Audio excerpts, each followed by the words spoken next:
In case you hadn't realised, we are not legal experts, which is why we've teamed up with White Dalton Motorcycle Solicitors to bring you free legal advice.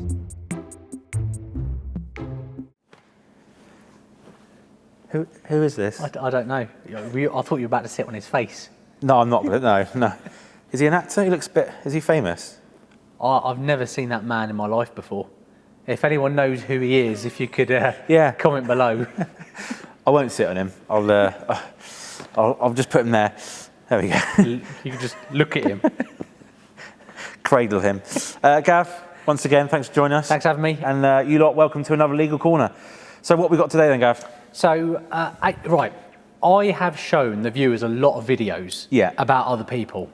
This one is about me. It's all about you, is it? It's about me today, yeah. So this is my beloved Ducati 848. And this is the car park at White Dalton HQ. Oh, and so I stayed late in the office one night. I looked outside and lo and behold, some wrong uns. Is it 5 of them? Yeah, 5. Yeah. And I'll tell you what, it was comedy at this point because we're on the first floor. So I'd seen this happening and I was rushing around trying to find my phone, the key for the building. I didn't have my boots on, so I put motorcycle boots on, and by the time I've run down, I mean, I don't even know what I was going to do apart from get out there and scare him off. But if it's 5 on 1, it's never good odds. And by the time I got out there, honestly, just tumbleweed, just my bike sat in the car park by itself. So yeah, someone tried to steal my 848. That was the first time I've ever ridden that bike to work. The first time. And someone tries to steal it. Whenever I ride the BMW to work, no one tries to steal that. They got no class whatsoever. You do the maths. Yeah.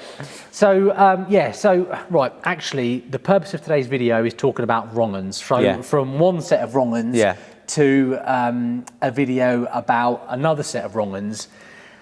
This was a case that we dealt with. Again, I'm not going to mention any names or talk about injuries, but you'll see from the CCTV, these lads pull up and what they're inhaling is nitrous oxide. I think it's balloons, they call it, which is... NOS, yes. Yeah, NOS, yeah. So I've got a feeling that the law's been tightened now. No, I've not got a feeling. I do know the law's been tightened and it's an offence to have these and inhale them, whereas I think at the time this happened, I don't think the law had been passed. Really? I just always thought they were illegal. I mean, you see in parks everywhere, you got the metal gas canisters everywhere you go now. Well, this like vapes.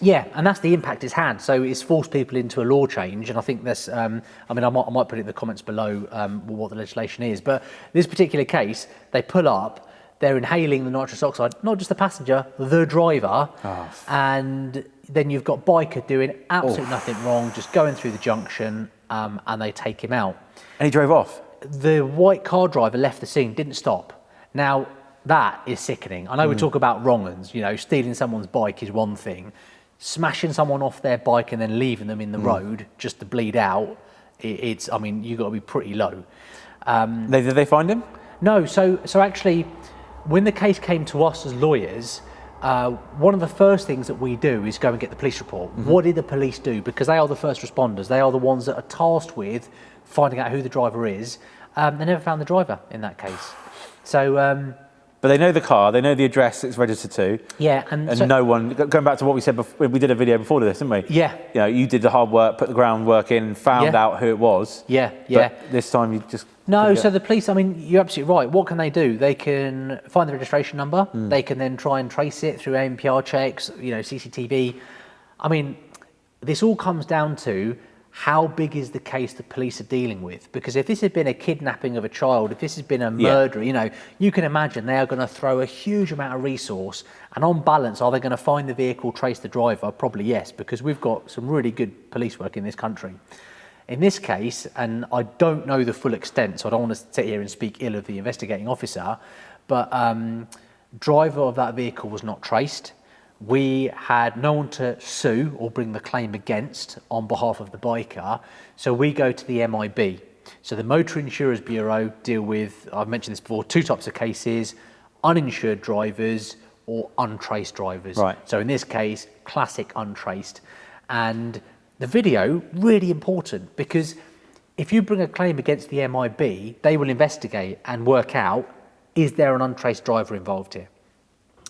If the biker just woke up in a hospital bed and said, well, I was riding my bike and I think I got knocked off by a car, and there's no witnesses because it's late at night, the MIB might look at that and go, well, actually, no, you can't prove that you were knocked off by an untraced driver. So videos like this are worth their weight in gold, because it's clear as day there what's caused the accident. It's not the biker just falling off, taking a bend quick. It's being struck by a car. And did you find this video? Yeah. So we traced the video. It was used as the evidence. I think actually hats off to the biker. The biker did some work.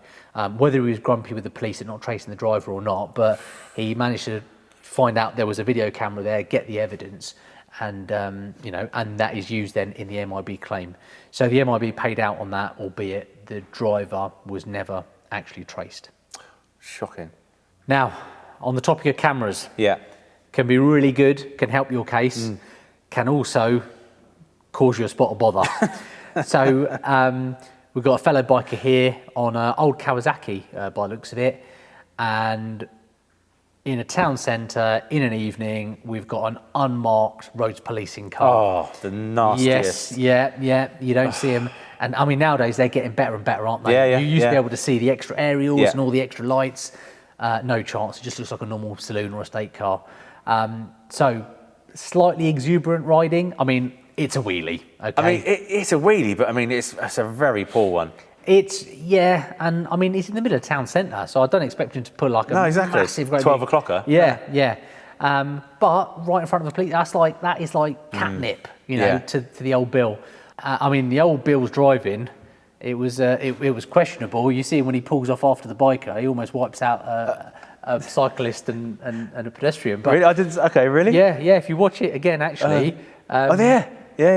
I mean, the cyclist almost took it there, but also the police, they can't just blindly chase after everyone. They've always got to risk assess things. And if the biker had dropped a couple of gears and taken off, you go, right, is this now sensible to continue the pursuit? In this case, look, the biker's done wrong. He knows he's done wrong. He pulls over straight away, hands up, and that was a guilty plea. But I remember speaking to this biker, and when you actually go through the guidance for what is dangerous riding, it's the same offence, it potentially carries with it a prison sentence. Yeah. So I remember speaking to Andrew about this a while ago about wheelies and the dangerous driving aspect. Yeah. It's scary. It's really scary. Even for a wheelie that is, you think, 2 or 3 inches off the ground. Yeah. It land you in some serious hot water? It can. And going to court on this particular case, I remember finding out from the usher that the judge was a really laid-back judge, really relaxed. Because, of course, I've gone there to help the biker, and I'm concerned, do we need to get a probation report? Is he actually looking at custody? Were you genuinely concerned then? Genuinely, yeah. But, he's my client, and he's paid me to turn up and protect him as best I can. So I'm asking the questions. What I don't want to do is end up before a judge that I don't know, I've never been before, and end up with a custodial sentence. So you warn your client.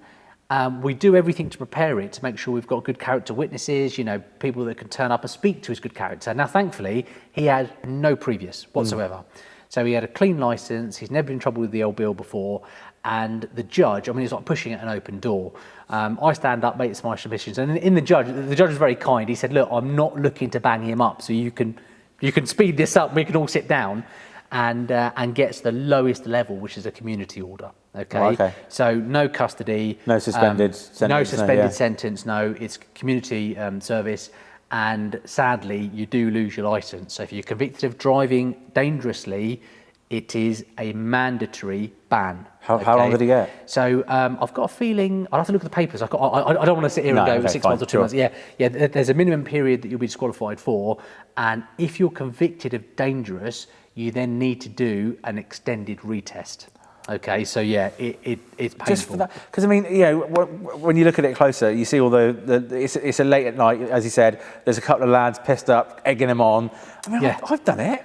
We've all done it. Yeah, we've all. And here's the problem with cameras, because they are everywhere. Yeah. On one hand, they can help you. They found the white car that knocked you off.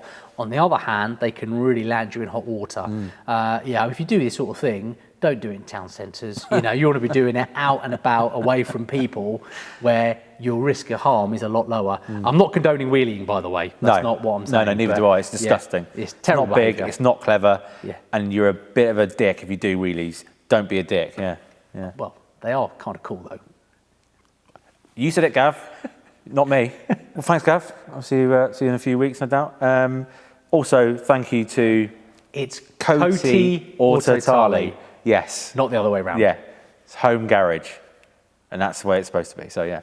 Thanks to these guys for having us. Come on down. It's a beautiful cafe and sort of workshop area. Some very cool bikes in here. So, yeah, open on the weekends. Come down, check it out in Chipping, Camden, not Chipping, Sodbury.